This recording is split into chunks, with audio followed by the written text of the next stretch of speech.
Today we're going to be examining our Infoslave skulls and singing the Gloria Mechanicus as we look at all of the stratagems in the Admech Codex and talk about which ones I feel are best.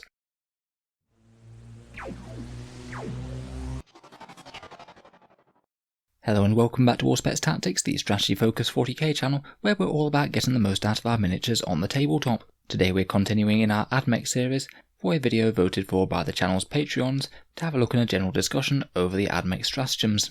Now, particularly as of Engine War, the Adeptus Mechanicus have really quite a lot of decent options for stratagems that can either make individual units perform to insane heights of power, or some that can change how your entire army plays. In this video I've tried to sort them out into 4 different tiers, starting from the ones I feel are weakest and ending on the ones that I think are strongest. I know when we make these sort of tier rankings everyone has their own opinion on what's best, so if you think that I've underestimated or overestimated anything, then please let me know down in the comments below.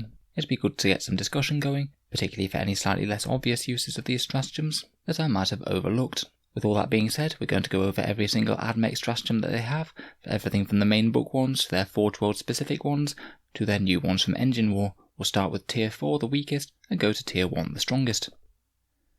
So I've only chosen to put 2 stratagems in tier 4, I think that these are some of the weaker ones that the Admech have to offer. The first one is the Scry Skull, which is 1 command point, which only applies to a few narrative play missions that don't often see all that much play these days. This might become super redundant when 9th edition drops, and the narrative play missions are presumably rewritten. The other one that I've chosen to place down here is the Metallica one, which is Deafening Assault. It basically means that enemy units within 6 inches of a Metallica unit get -1 to their leadership. It means that your unit has to be right up close to the enemy army to be able to even activate this.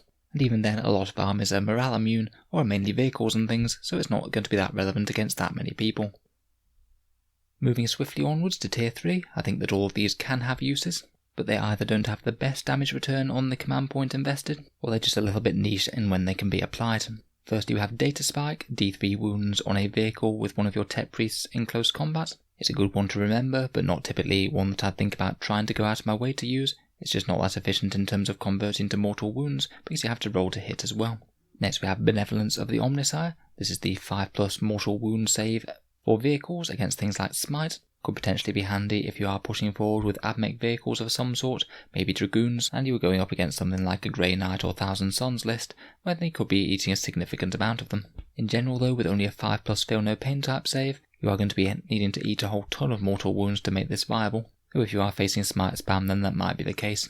Next we have Machine Spirit Resurgent. This is the 1 command point one. This allows a vehicle to fight on its top profile for a turn, much like the Imperial Knights. It's honestly pretty good for getting a little bit more damage out of something like a Scorpius Disintegrator, and it's a nice simple translating 1 command point into a bit more damage and manoeuvrability. But the main disadvantage of this for Admech is that all of the vehicles are really quite cheap. Even Scorpius Disintegrators, which are one of the more expensive vehicles in the arsenal, are still only 120 points, so this buff is kind of limited by only being able to be applied to a relatively small unit points-wise. Next we have Binaric Override, an interesting one for the Castellan robots. This is one to lock them to one specific protocol. They can do it at the end of any phase, so you could potentially use it to change from Aegis protocol to be able to move, to the Protector protocol to be able to double shoot, although then they'd have the disadvantage of not being able to move for the rest of the game. So it can give them some very powerful flexibility for one turn, at the expense of all the flexibility that they have later in the game. Could be an interesting one, particularly for later turns, where it might be a bit of a do or die moment to achieve something big. Next we have Architect Specialist, the one for extra relics. I don't think that this is quite as valuable as some other factions, just purely because the relics aren't quite as strong as some of the other factions. I'm sure we'll be able to talk more about relics and warlord traits in another video. Next, Cognis Overwatch for 1 command point. This allows Cognis weapons to fire at full ballistic skill on Overwatch, and is going to be most meaningful on a unit of Iron Strider Ballistarii with autocannons or las cannons. A big unit of these would genuinely put a decent amount of a dent in enemy units coming into them with another round of full ballistic skill shooting. But bear in mind that if they are getting charged, then they're going to get locked up if they don't kill whatever they're shooting at, so they're already in a very bad situation already, as they might just have lost a big unit's firepower next turn in the game, and there's plenty of ways for avoiding Overwatch, such as charging something nearby and then just piling into these guys. Next we have Rage of the Machines. This is the one to move and ignore the penalty for heavy weapons, or advance and ignore the penalty for firing assault weapons. Could be useful on something like a Strataraptor to be able to reposition and keep up maximal firepower, but again only getting -1 to hit on a unit with a relatively low points cost just isn't the most overwhelming thing in the world, and that's why I've also included the Raptorial Strafing Fire one here from the Engine War book. They're not bad buffs, they will give you a little bit of extra damage, but it's just not very much for one command point. Next we have Dune Striders. This is the one that allows Sindonian Dragoons or Iron Striders to be able to advance 2d6, which gives them a pretty hilariously long movement, and could potentially get them out of trouble or just about get them to an objective if it's important. A bit niche, but this is really quite a decent movement buff, and it's certainly a powerful option to have as it can allow you to achieve things that these units couldn't do otherwise. From the Engine Warbook, I've chosen to include the Olfactorum Aggressor Imperative here. This is the one that gives the Sulphur Hounds 6-inch advance, meaning that they'll have an 18-inch move and then be able to open up with their pistol weapons. It is useful to be able to guarantee that those weapons are in range, as it is quite a big difference whether or not they get their Sulphur Breath in range or not. The main reason I haven't included it higher is that it's only going to gain them about 2.5 inches movement on average, and if you do roll low, you could always think about command re-rolling it without even bothering to use this one. Certainly could be helpful if you are just about getting in range of the enemy units, but a lot of the time I'd just be tempted to roll that advance roll and then think about CPing it if it really is very low indeed. Next we have the Scorpius Disintegrator Stratagem, the one whose name I don't know. It's 1 command point to give a Disintegrator +1 to the hit roll and also ignores cover. The downside is that you have to fire all of its guns at one target rather than spread them around, which just kind of limit your firepower a little bit. Those missiles, Ferromite Cannon or Bellicose Energy Cannon can have very different targets in mind. And again, it's only a small buff to firepower, +1 to hit as a unit that's just over 100 points, just isn't all that overwhelming for 1 CP. Finally, I've chosen to include Circuitous Assassins here for the Rust Stalkers, which I and ah'd a bit about putting it in the next tier up. I certainly find it an interesting one, as it allows these Rust Stalkers to jump off the board and reappear anywhere that's 9 inches onto the board and 9 inches away from enemy units. So it's basically an outflank turn 1 and can be pretty much used to guarantee the attempt of a first turn charge. My main issue with it is that it's not guaranteed to be a successful first turn charge, as they are going to be making a 9-inch charge, and even if you sacrifice a command reroll to that, at best you're getting them to a 50-50 chance of getting in. I'm just not convinced that many people are going to take a big unit of Rust Stalkers and only have the 50-50 chance of making that first turn charge that they're already forking out a command point for. And half the time your expensive Rust Stalker squad is just going to sit in the wind and get gunned down. So I think the stratagem is powerful, but I'm just not convinced it's going to see a lot of play myself.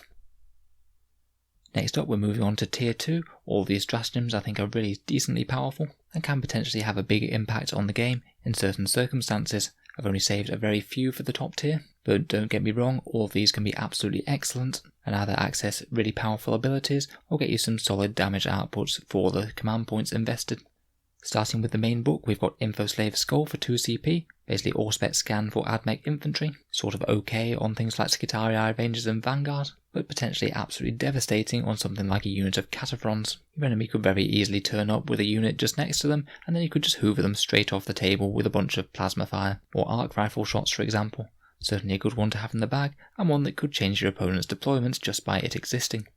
Next we have Machine Spirit's Revenge for 1 CP. This is the Auto Explodes one, and as everyone probably knows on this channel already, I absolutely love Auto Explode stratagems. Basically this one rewards you throwing a vehicle into the midst of the enemy army, and when they lightly immediately blow it up in short order, you shower everyone around you with D3 mortal wounds at the cost of 1 CP. Depending on how bunched up the enemy is, you could very easily get something like 5 or 6 units in that bubble, meaning you could be handing out something like 10 or 12 mortal wounds on average for a 1 command point cost. Naturally, most units don't really want to be pushing up all that far, but one of the main exceptions from the new Engine Warbook is the Fuselage Bomber. Literally just fly this thing into the heart of the enemy army as best you can, drop a bomb on something, and thoroughly disrupt the enemy's movement, where they don't know whether or not to get out of explosion range for this thing, or just not shoot it down, so you can just keep on bombing them. Even if the enemy are just trying to overrun your lines, it's quite nice to know that your tanks can double as massive mortal wound bombs, if you just charge them into something very nasty and likely to kill them. Next for 3 CP we have a Zealous Congregation, which allows a unit of Electro Beasts to basically fight again in the fight phase. Fairly simple and effective this one. You get both the movement advantages of being able to fight again, and you also get double the damage on their attacks, which particularly for the Fulbright Electro Priest staves can be incredibly damaging and allow you to chew through an entire extra unit. Pricey, these ones often have very good command points to damage returns just for being able to use a fighter unit again. Next for 2 CP we have Acquisition at Any Costs. This one allows you to add 1 to the saving throws of 1 unit of infantry that's within 3 inches of an objective marker. I'd say the saving throws is the good bit, but it also adds 1 to the attacks as well, which I guess could help with trying to clear you out in close combat. At 2 command points it is a bit pricey, but the important thing with this one is that you can both add to the armor save and to the invul save of the unit. which could be really handy to hopefully get, say, Cataphren breaches or destroyers to a 4+ invul in combination with their own Vigilus detachment, and potentially even better in combination with the Lucius Forge World Canticle. It could be insanely strong as well with those Electro Priests again, if you already get them a 3+ invul save, by having a bunch of full Gright Scotten enemy infantry units. Then for 2 command points you could give them a very handy 2+ invul save to really shrug off any enemy return fire. Next for 1 CP we have Knight of the Cog to allow an Imperial Knight to use the Canticles of the omnissiah. Could be great with Shroud Psalm to give an Imperial Knight that has a 2+ save with a relic and turn that into a 1+ save essentially. Or maybe even just give them reroll 1s to hit in the shooting phase, which could be well worth 1 command point when you're using it on an enormous knight like a Castellan or a Crusader for example. Next for 2 CP we have Elimination Volley. This is the one that allows your Cataphren destroyers and Castellan robots next to each other to both get +1 to hit in the shooting phase. They've both got very decent damage outputs, and giving 2 very dangerous units +1 to hit for just 2 CP is a big win. It can just be another component in the shooting stack of death that we can make in Admech between various rerolls, characters, warlord traits, and other stratagems. In particular, this one's excellent for plasma destroyers. A +1 to hit will typically make them safe from destroying themselves with their own plasma, so you can plug away in safety. Next we have a few of the individual unique Forge Worlds. Agrippa now have an interesting stratagem where they can basically take a unit of servitors that have taken some casualties during the game for 1 to 3 command points depending on their power level, then you take them off the board and set them up again coming in from the flanks with all casualties restored. This would be absolutely amazing if you could do it on huge units of Cataphrens, but the biggest that you can get due to the power level restriction is unfortunately only 6 of them. Still though, potentially spending a few command points to bring back up to 5 Cataphren destroyers could be a really big swing to the battle, and I think that this stratagem is one of the biggest draws to play in that Forge World in my opinion. The Lucius Forge World also has a pretty game-changing stratagem. For 1 command point you can put units in Deep Strike, again probably the single biggest draw to playing this Forge World in my opinion. Whether it's tanks or infantry, being able to keep it safe for a turn and then deploy it to deliver maximal firepower is absolutely great. Could also theoretically be good for units like Rust Stalkers who want to be getting close, or again those excellent Cataphren servitors. In particular the destroyers can be a little bit vulnerable to return enemy fire, so ensuring that they get 1 maximal volley off in a decent location could be the difference between winning or losing a game.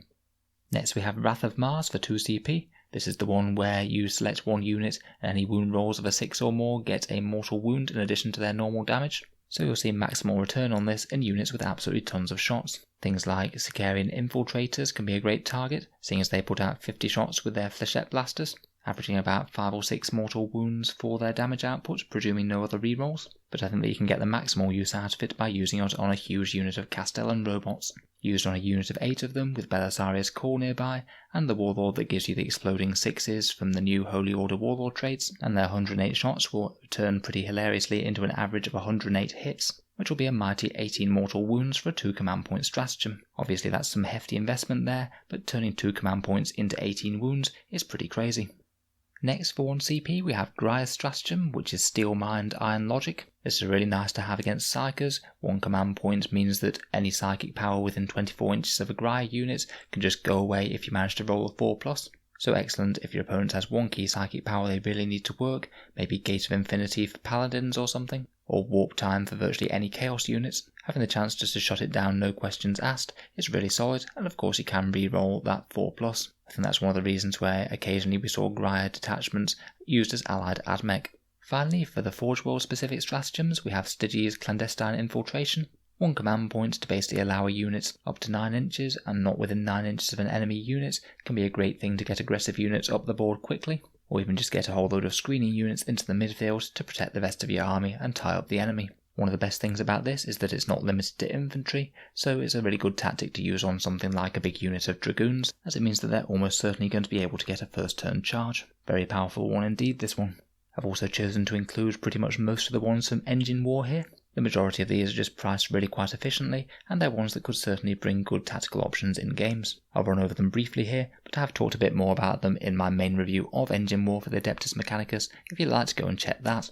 Tactical Oblique is the 2 command point one for Cerberus Raiders, and essentially allows them to run away 12 inches whenever they're charged. That means that unless the enemy is actually surrounding them or there's enemies on multiple sides, they'll be able to deny a charge. And basically it'll function as a really annoying screen to melee. They'll be able to be right by the melee unit, they'll declare a charge, they run off, and then they could even move back towards the enemy next turn and repeat the process again if they want to. One command point of Steel Rain Fusillade is employed by the Tyraxii Skystalkers. It's one where you ping one of them into a unit that you don't want shooting very well next turn, and they basically just suffer a -1 to hit penalty if any of their attacks hit. Simple and effective, and can really annoy an enemy Death Star. Could be well worth it on a big unit of shooty Centurions or something like that. For one command point we have Deeply Sunk Talons from the Tyraxii Sterilizers. Basically if you can make a charge with these guys and they wind up wrapping some infantry, and the infantry want to fall back, you roll a dice on a 2+, they just don't manage to. Locking infantry units in melee is absolutely excellent, as it means that your Tyraxii will be safe from enemy shooting, and unless the enemy has counter-charge threats, then they can potentially carve through that infantry unit and then go looking for fresh prey in your next turn. I was very tempted to put this one in the top bracket, it is very strong.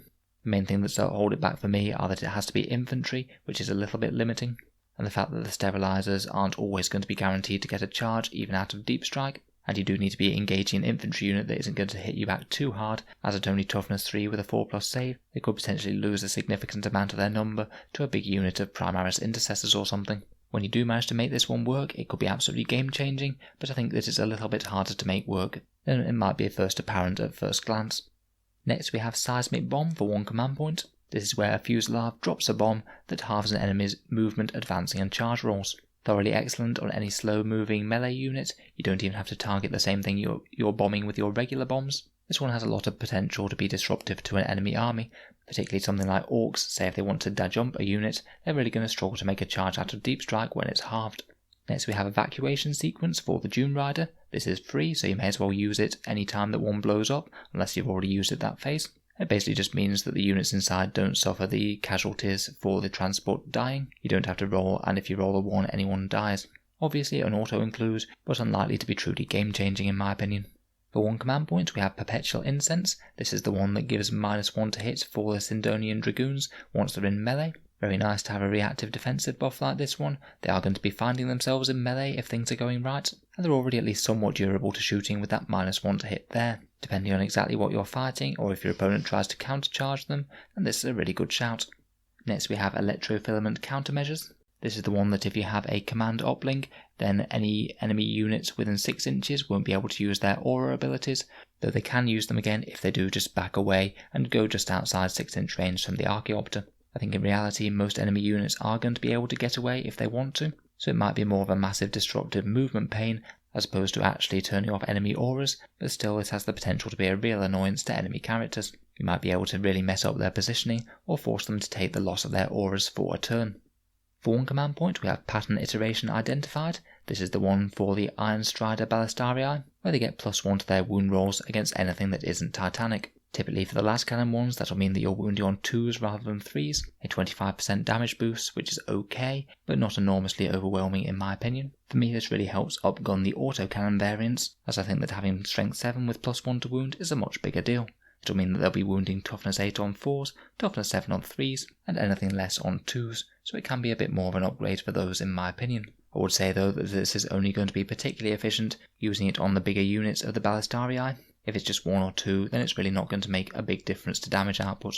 Finally we come to Electrostatic Overcharge, which I'm talking about at the end out of order because I got it confused with Electrofilament Countermeasures, which is the one for the Archaeopter. Electrostatic Overcharge is the one for the Electro Priests, the Corpuscarii, and basically turns them from being a pretty underwhelming AP nothing shooting unit to a pretty brutal AP 2 shooting unit. Basically these guys are 12 points a model, 124 a squad, and at 12-inch range they'll average 25 strength 5 hits on the opponents, usually at AP 0, but for one command point all of those jump to being AP -2, so far more useful against the vast majority of targets. If we're looking at Primaris Intercessors, then under normal circumstances when they have a 3+ save, the squad will kill 4 of them, but if you use this to make their electric more zappy, you'll be killing 8 of them instead, so that's an extra 8 wounds of Primaris Marines that you've just removed there. This one actually means that they can be pretty efficient at shooting no matter what sort of infantry they're firing at. It doesn't just have to be light hordes. It's a really good return on investment for one command point and turns a fairly cheap firepower unit into something quite scary. So I thought I'd just narrow down some of my favourite stratagems now. Don't get me wrong, I don't think that these are much above the rest of the ones in tier 2 at all, but I think that command point for command points they could have more impact on the game. The first two I sort of take as a pair. They're the ones for manipulating the canticles of the omnissiah with Divine Chorus and Gloria Mechanicus. The reason that these ones give you such a bang for your buck is that rather than affecting any one given unit, it'll let you use the most appropriate canticle of the omnissiah across your entire army. I'd say the majority of the time a moderate buff across virtually all your units will often outweigh the buff given to any one given unit. Gloria Mechanicus is one that I would personally think about using first turn to change from an offensive doctrine to a defensive one or vice versa. Basically for 2 CP you can immediately change the canticle of the omnissiah, either choosing one that you haven't already used this battle or randomly rolling for one in the normal way. Now in general I feel that the most competitive canticles of the omnissiah for Adeptus Mechanicus under normal circumstances are the reroll ones to hit in shooting, the benediction of the omnissiah, or putting all of your units in cover, Shroud Psalm. If you're going first, you could start with Benediction of the Omnissiah, which allows you to reroll those failed hit rolls and get maximal shooting out of your first Alpha Strike, and then after all of your shooting is done, you can change to Shroud Psalm with Gloria Mechanicus, so that when your opponent's hitting you back, all of your units suddenly acquire cover. If you have any vehicles, then they'll typically have 2+ saves. And you can absolutely do this the other way around. You can start with Shroud Psalm, weather the enemy's initial shooting attack, and then switch to Benediction of the Omnissiah so you get the maximum value out of your own shooting. Obviously this depends a little bit on the opponent. It's not going to matter as much if they don't have hefty shooting, or if you can get all of your units in cover, or if you already have most of your army covered by Tepriest Dominuses, re-rolling ones in the shooting phase anyway. In the absence of those things though, I think that this is incredibly powerful, and could give Admech players a really powerful first turn. These have become yet more powerful due to the Forge World specific canticles, where possibly the most interesting is Mars's Pangyric Procession, which gives heavy weapons +1 strength. This means that you could still have a ludicrous damage buff to your shooting, even if you already have rerolls from a Tepriest Dominus or Belisarius Call, and you could just use this one instead of Benediction of the Omnissiah. Other very interesting ones are Lucius's Luminous Blessing, which is a buff to invul saves and could be better than Shroud Psalm for many units, or Riser's Citation and Savagery, getting their melee units that bit better by getting them an extra AP -1, or maybe even Stygia's Plea of the Veiled Hunter, which could be used to fall back and shoot if your tank line gets engaged, for example. All of these could be absolutely excellent to be able to switch to no questions asked, so I really like Gloria Mechanicus. Sort of on top of this, you can double down on one of these by using Divine Chorus. 2 command points to basically use your favourite canticle all over again could be very powerful. Maybe either Shroud Psalm for cover for 2 turns, or +1 strength to all of your heavy weapons for 2 turns with Mars. When applied across your entire army, this again is well worth 2 command points.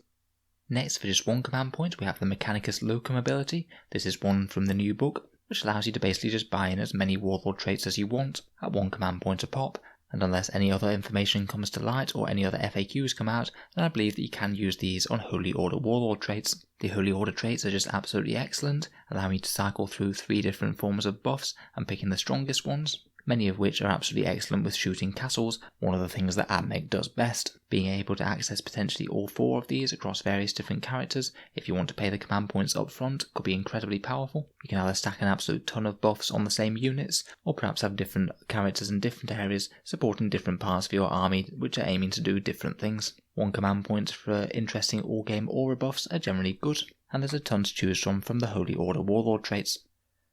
Finally, I thought that Riser's Plasma Specialist was worth a mention all of its own, as I believe it might be the single most powerful of the damage-dealing stratagems, even above some of the other very good ones in this book, and on top of that it only costs 1 command point, not 2 like Wrath of Mars. Basically what you do with this is you take a huge unit of Cataphren Servitors with plasma cannons, stack as many shooting buffs on them as you can, and spend 1 command point to use this stratagem. This one will give the units +1 to wound with those plasma weapons, and also make their damage a flat 3 rather than a flat 2 when you overcharge them. Again, if we did the same thing as we did with the Castellan robots, if we stack a few likely buffs together on these guys, you can spend 1 command point to use Noospheric Mind Lock from their own Vigilus formation, which adds +1 to their hit roll, get reroll 1s from a Tepriest Dominus, and get exploding 6s from that Mage's Holy Order Warlord trait, and with that little stack of buffs, a unit of 12 Cataphren Destroyers will do a pretty crazy average of 34 wounds to Leman Russ battle tanks. If you spend the 1 extra command point for Plasma Specialists, then that jumps up quite spectacularly, actually doubling in damage output, so you get 68 wounds on Leman Russ tanks on average. Obviously that's very much putting all of your eggs in one enormous basket, but these guys really only need to fire once to be able to take out an entire line of tanks. Essentially for 1 command point, you've just dealt an extra 34 wounds to enemy armour. This really isn't the sort of alpha strike that your opponent can afford to take if they've just lined up all of their vehicles within range of these things. In terms of pure damage dealing, it's one of the best stratagems in the entire game, I think. So let me know your thoughts and opinions down in the comments below, particularly if there's any other tricks that I haven't considered with these stratagems, or if you think that I've ranked anything too high or too low. It'd be good to get some discussion going. We'll most certainly be continuing with some Admech videos over the next couple of weeks, so feel free to subscribe if you'd like to see more. And if you have been enjoying the series, I'd just like to mention the Auspex Tactics Patreon page, which is in the link in the description down below. It is what allows me to spend quite so much time making these YouTube videos, as they do take quite a long time to make. Basically, as well as keeping the videos coming, patrons do get a few other bonuses, such as being able to see some videos early, regular votes on what sort of videos you'd like to see next, and regular monthly prize draws, where I post out some miniatures to lucky patrons, no matter where they might be in the world. If any of that sounds good, or you'd just like to help keep these videos coming, then feel free to have a look down the link in the description below. In any case, a massive thank you for listening, and I'll hope to see you guys next time.